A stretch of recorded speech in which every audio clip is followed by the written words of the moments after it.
இந்த முறை வந்து கணிக்கவே முடியாது. சரி. 2026 திமுக பணம் கொடுத்தாலும், நலத்திட்டங்களை சொல்லி ஓட்டு கேட்டாலும், கூட்டணி பலமாக இருந்தாலும் எடப்பாடி தோற்று போய் விடுவார், விஜய் வந்து ஆட்டத்தை கலைத்து விடுவார், இப்படிலாம் எதுவுமே தீர்மானிக்க முடியாது.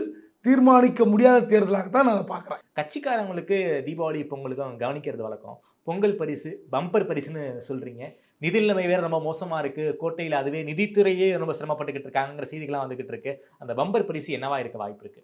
திமுகவுக்கு வந்து இந்த வாய்ப்பை வந்து பயன்படுத்தாமல் இருந்தால் என்ன நிலைமை அப்படி யோசிக்கிறாங்க. எல்லாரும் சொல்கிறாங்களே, இப்போ நீங்கள் வந்து வெறும் 1000 ரூபாய் உரிமை தொகை இதெல்லாம் வந்து பழசாகி போச்சு, புதுசாக என்ன செய்ய போகிறீங்க? 1000 ரூபாய் கொடுத்து சொன்னால் எடுபடல தம்பி, அதெல்லாம் சொல்லிட்டீங்க, செஞ்சுட்டு அதுக்கு தான் நாங்கள் வந்து நாடாளுமன்றத்தில் ஓட்டு போட்டோம். ஆமாம், புதுசாக சொல்லுங்கள். இந்த மாதிரிலாம் கேட்கும்போது இது இந்த ஃபீட்பேக் தான் போய் அங்கே சேருது. சரி, சேர்ந்த பிறகு என்ன ஒரு பெரிய ஒரு பரிசு 3000, 4000, 5000 என்ன கொடுத்தால் மக்கள் மகிழ்வார்கள். அந்த அந்த ப்ரோக்ராம் எப்படின்னா பொங்கலில் ஸ்டார்ட் பண்ணி தேர்தல் அறிவிப்பு பின்னாடி கூட தொடரும். ஏன்னா அறிவிக்கப்பட்ட திட்டம். ஆமாம், கோர்ட்டு கூட போக முடியாது.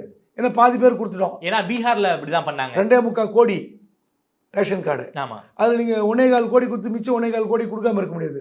கவர்மெண்ட் தடை போட முடியாது. அரசு திட்டம் கொடுங்கன்றுவாங்க.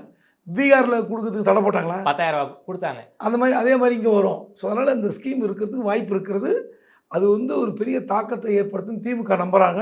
ஆனால் அந்த ஆன்டி இன்கம்பன்சியை தான் நம்பியிருக்காங்க எடப்பாடி. ஓகே, பணம் கொடுத்தாலும் சரி, நலத்திட்டங்களை சொல்லி ஓட்டு கேட்டாலும் இந்த ஆன்டி இன்கம்பன்சி தனக்கு கிடைக்கும். அதாவது 4 எலெக்ஷன் வச்சா கூட மக்கள் எல்லாரும் ரெட்டலைக்கு ஓட்டு போடுவாங்கிற மைண்ட் செட்டில் எடப்பாடியார் இருக்காரு. ஆமாம், இந்த முறை வந்து கணிக்கவே முடியாது. சரி, 2026 திமுக பணம் கொடுத்தாலும், நலத்திட்டங்களை சொல்லி ஓட்டு கேட்டாலும், கூட்டணி பலமாக இருந்தாலும் எடப்பாடி தோற்று போய் விடுவார், விஜய் வந்து ஆட்டத்தை கலைத்து விடுவார், இப்படிலாம் எதுவுமே தீர்மானிக்க முடியாது.